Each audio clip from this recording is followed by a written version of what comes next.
Assalamualaikum warahmatullahi wabarakatuh. Perkenalkan, nama saya Magfiratul Aini, NIM 124, yang akan menjelaskan tentang laporan studi kelayakan bisnis Islam tentang usaha jasa desain. Latar belakang atau gambaran dari usaha ini adalah perkembangan bisnis yang semakin maju membuat masyarakat berlomba-lomba untuk menjadi pembisnis yang paling terkenal. Umumnya masyarakat Salatiga berbisnis kuliner dikarenakan kota ini rata-rata dengan penduduk pendatang yang selalu mencari kuliner yang murah, baik di kalangan mahasiswa atau pekerja lainnya. Dari hal itu, pemilik usaha bermaksud membuka peluang baru yang akan menjadi tren atau usaha baru yang belum ada saingannya, yaitu usaha jasa desain. Usaha ini menjadi usaha yang tergolong sulit karena membutuhkan kecerdasan otak dan kekreatifan. Desain yang indah akan memiliki kesan pertama yang baik bagi perusahaan dan konsumen. Dengan ini pula akan menciptakan suatu kredibilitas dan profesionalisme. Desain bisnis merupakan suatu model bisnis yang menggambarkan pemikiran tentang bagaimana sebuah organisasi menciptakan, memberikan, dan menangkap nilai-nilai baik itu ekonomi, sosial, maupun bentuk-bentuk nilai lainnya. Usaha yang akan dijalankan adalah usaha bisnis yang meliputi percetakan, jasa desain produk, seperti desain kemasan, logo, dan lainnya. Tujuan mendirikan bisnis ini adalah karena banyaknya masyarakat yang membutuhkan desain produk, baik berupa kemasan, logo, dan lainnya, untuk membuat bisnis mereka menjadi lebih berkembang. Dalam menjalankan bisnis ini, tidak ada unsur haram seperti riba dan kecurangan sedikit pun dalam menjalankan bisnis. Pemilik usaha ini adalah lulusan SMK Desain yang tentunya sudah terlatih.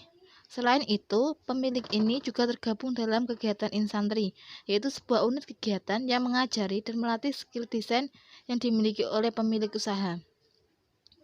Desain yang dibuat begitu rapi, cantik, dan sesuai dengan yang dipesan oleh pelanggan. Menurut pendapat masyarakat sekitar, desain yang dibuat sangat bagus dan banyak orang yang memesannya. Banyak orang yang membutuhkan bisnis ini karena desain produk memiliki pengaruh yang besar terhadap minat beli konsumen dalam suatu produk. Daya tarik suatu produk tidak dapat terlepas dari kemasannya karena kemasan merupakan pemicu utama yang langsung berhadapan dengan konsumen. Usaha ini didirikan di Jalan Bima nomor 2, Dukuh Sudamukti Salatiga, tepatnya di PPT Al-Falah Salatiga.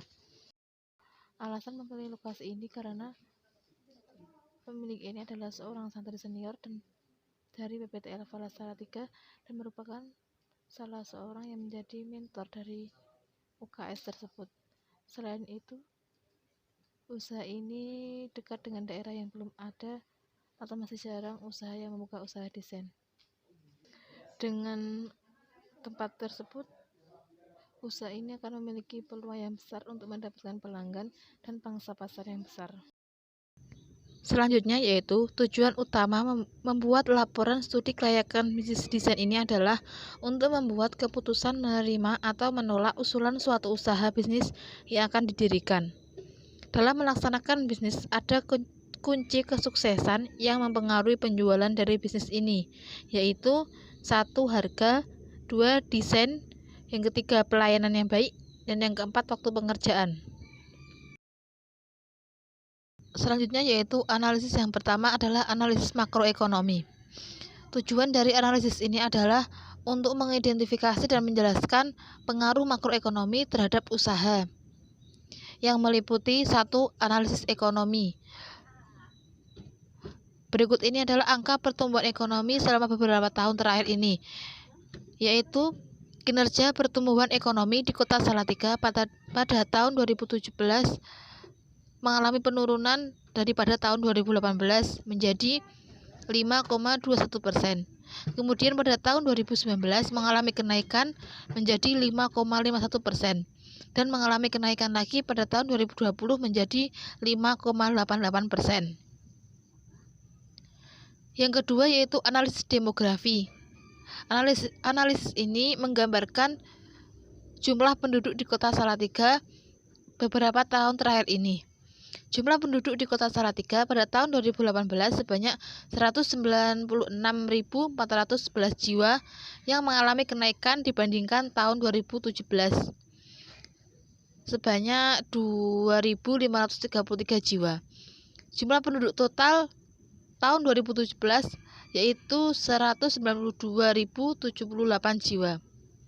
Kemudian pada tahun 2019 mengalami kenaikan daripada tahun 2018 yaitu sebesar 952 jiwa atau 0,48%. Jumlah total penduduk tahun 2019 menjadi 195.563 jiwa. Kemudian pada tahun 2020 jumlah penduduk mengalami kenaikan sebanyak 519 jiwa dan menjadi totalnya yaitu sebanyak 196.082 jiwa. Selanjutnya yaitu yang ketiga, analisis sosial budaya. Untuk mewujudkan nilai sosial yang ideal, masyarakat mulai menciptakan aturan-aturan untuk membatasi perilaku manusia dalam kehidupan bersama. Norma juga berfungsi agar hubungan antar manusia dalam suatu masyarakat terlaksana sesuai yang diharapkan dan memiliki kekuatan yang mengikat. Seiring dengan perkembangan waktu, menyebabkan masyarakat Indonesia, khususnya kota Salatiga, adalah masyarakat yang cenderung berperilaku praktis dan suka berkuliner. Yang keempat yaitu analisis hukum dan politik. Untuk perizinan sendiri kemungkinan belum karena usaha ini termasuk usaha baru dan masih beroperasi di lingkup pondok pesantren. Yang kelima, analisis teknologi. Untuk usaha ini membutuhkan teknologi modern seperti laptop. Selain itu, pembuatan desain membutuhkan biaya banyak karena aplikasi yang digunakan adalah aplikasi berbayar. Analisis yang kedua yaitu analisis SWOT. Tujuan dari analisis ini adalah untuk mengidentifikasi dan menemukan kekuatan dan kelemahan yang berasal dari internal usaha. Kesempatan dan tantangan berasal dari eksternal usaha yang meliputi satu strength atau kekuatan. Tidak ada strength karena usaha ini adalah usaha baru, bukan pengembangan usaha yang telah berdiri. Yang kedua, weakness atau kelemahan. Tidak ada weakness karena usaha ini adalah usaha baru, bukan pengembangan usaha yang sudah berdiri. Yang ketiga, opportunity atau kesempatan. Yang meliputi satu, banyak yang membutuhkan. Yang kedua, persaingan yang tidak terlalu ketat. Dan yang ketiga, dapat melayani setiap hari. Yang keempat, threat atau tantangan. Tantangan ini dapat berupa satu, kepercayaan dari konsumen. Yang kedua, banyaknya aplikasi desain yang terdapat di HP. Analisis yang ketiga yaitu analisis aspek sumber daya manusia. Tujuan dari analisis ini adalah untuk memahami dan mengetahui bagaimana kemampuan pemilik dalam mengelola usaha dan merencanakan sumber daya manusia yang dibutuhkan. Aspek ini meliputi satu, kemampuan pemilik. Pemilik usaha ini sebelumnya adalah alumni SMK Multimedia yang kemampuannya tidak diragukan lagi. Hasil dari desainnya rapi, perpaduan warna yang bagus, dan bentuk desain yang menarik. Yang kedua, tenaga kerja. Untuk bisnis ini secara keseluruhan dikerjakan sendiri sesuai ide dan kemampuan dari pemilik. Namun karena banyaknya pemesan, pemilik mulai menambah relasi dengan membuat tim. Ada yang bertugas sebagai desainer, yang kedua editor, dan promosi. Untuk bagian promosi tersebut bertugas mengeprint desain yang sudah jadi dan mempromosikannya.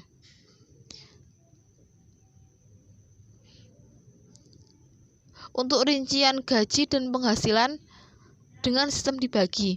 Setiap bagian sudah mematok harga dari awal, jadi setiap bagian mempunyai untung sendiri-sendiri. Yang ketiga yaitu job spesifikasi. Anggota tim harus memenuhi kriteria yang berbeda-beda. Yang pertama, bagian editor desain harus kreatif, berkonsentrasi dan teliti, cekatan, dan sebagainya. Yang kedua yaitu bagian promosi atau marketing. Pintar dalam berbicara maupun bernegosiasi, sabar dan ramah, tegas dan tenang, serta mampu memahami konsumen. Yang ketiga, bagian lainnya seperti print dan merapikan semuanya. yaitu harus mengerti dan memahami tentang print, cekatan dan teliti, serta disiplin. Analisis yang keempat yaitu analisis aspek operasional. Analisis ini bertujuan untuk merencanakan dan mengidentifikasi faktor-faktor teknis dalam operasional usaha sehingga lebih memahami dan mengetahui secara mendalam operasional usaha tersebut. Analisis ini meliputi 1. Lokasi usaha yang akan direncanakan. Lokasi usaha yang akan direncanakan terletak di PPT Al-Falah Salatiga, Jalan Bima nomor 2, Dukuh Sidomukti Salatiga. Alasan memilih tempat ini karena tempat ini padat penduduk dan berada di tengah kota. Yang kedua, proses produksi. Usaha ini menghasilkan barang yang berupa figura untuk wisuda, ulang tahun, pernikahan, dan lainnya. Untuk prosesnya, pertama membuat desain yang diinginkan oleh konsumen, kemudian membuat desain tersebut yang lamanya sesuai tingkat kesulitan. Setelah itu, desain diprint dan dipasang ke figura. Yang ketiga, kualitas produk, barang, dan jasa. Kualitas barang dan jasa yang dihasilkan memiliki kualitas yang baik dan memiliki standar yang sama dengan usaha desain lainnya. Yang keempat, penggunaan teknologi. Untuk usaha ini menggunakan teknologi modern karena menggunakan laptop yang berkualitas bagus. Selain itu, usaha ini juga menggunakan aplikasi modern dengan sistem berbayar seperti Canva. Analisis yang kelima yaitu analisis aspek pemasaran. Analisis ini bertujuan untuk melakukan dalam memudahkan proses perencanaan pemasaran yang meliputi 1. Analisis minat konsumen. Analisis minat konsumen digunakan untuk mengetahui seberapa besar minat konsumen dalam usaha yang akan dibuat. Yang kedua, analisis mitra usaha. Analisis ini untuk mengetahui bagaimana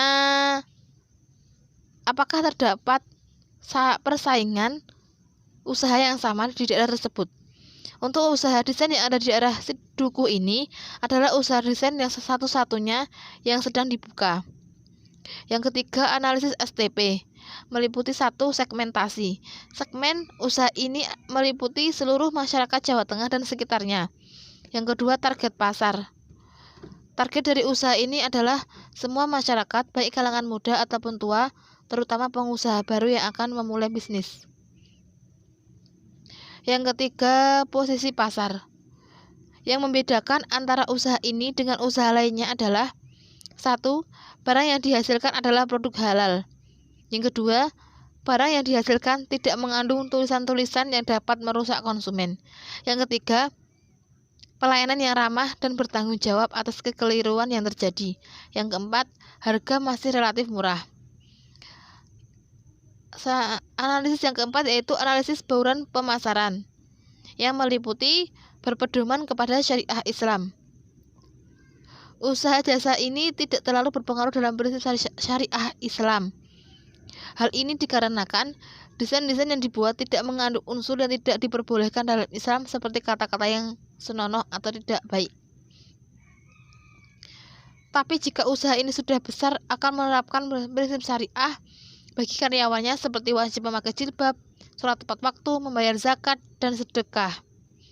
Yang kedua, produk barang dan jasa. Bahan-bahan yang digunakan dalam produk ini menggunakan bahan-bahan yang ramah lingkungan dan jelas pembeliannya. Yang ketiga, nilai. Keuntungan bagi masyarakat adalah dapat menyediakan kebutuhan desain bagi pelaku usaha, baik yang baru maupun yang lama. Dapat juga menyediakan kebutuhan masyarakat yang akan wisuda, ulang tahun, atau pernikahan. Harga jual untuk produk ini relatif murah dan sama dengan produk di tempat lain. Yang keempat, promosi. Promosi yang digunakan melalui satu manusia dengan menggunakan teknik word of mouth atau mulut ke mulut. Teknik ini dianggap media promosi paling mudah karena dapat menyebar walaupun hanya dari mulut ke mulut. Yang kedua, melalui media sosial dengan Instagram atau WhatsApp. Yang kelima, proses distribusi. Untuk pendistribusian produk melalui dua cara. Yang pertama langsung kepada konsumen, yang kedua melalui perantara. Analisis yang terakhir yaitu analisis aspek keuangan. Tujuan dari analisis ini adalah untuk mengidentifikasi kebutuhan dana yang diperlukan untuk memulai usaha dan untuk menilai kelayakan suatu usaha, yang meliputi 1. Investasi awal, 2. Jumlah pengeluaran, 3. Analisis cash flow, 4. Analisis payback period, 5. Metode investable surplus method atau ISM, yang keenam analisis growth value method atau GVM, yang ketujuh analisis growth index atau GI. Untuk selanjutnya yaitu tentang kesimpulan dan keputusan. Kesimpulannya yaitu usaha ini menerapkan asifat dalam proses jual beli dan tidak menggunakan unsur riba. Usaha ini sangat bermanfaat bagi pengusaha terhadap produknya. Yang kedua, usaha ini dapat meningkatkan ekonomi baik untuk pesantren dan untuk masyarakat sendiri. Yang ketiga, pemilik usaha memiliki kemampuan dan pengalaman dalam mendesain berbagai hal yang diinginkan oleh konsumen. Yang keempat, usaha ini didirikan di tempat yang ramai, yaitu di tengah kota Salatiga, tepatnya di PPT Al-Falah Salatiga. Yang kelima, berdasarkan kuesioner yang dilakukan menunjukkan bahwa masyarakat tertarik untuk membuat desain dan memesannya di usaha jasa desain ini. Yang terakhir, berdasarkan hasil analisis keuangan, usaha ini memperoleh keuntungan yang lumayan meskipun termasuk usaha yang baru, dan hasil investasi menunjukkan bahwa usaha ini tidak layak diterima. Berdasarkan hasil kesimpulan dari laporan ini, maka dapat diputuskan kelayakan usaha adalah layak dengan nilai 63 dari 100. Sekian presentasi yang saya sampaikan. Apabila ada kesalahan, saya mohon maaf. Wassalamualaikum warahmatullahi wabarakatuh.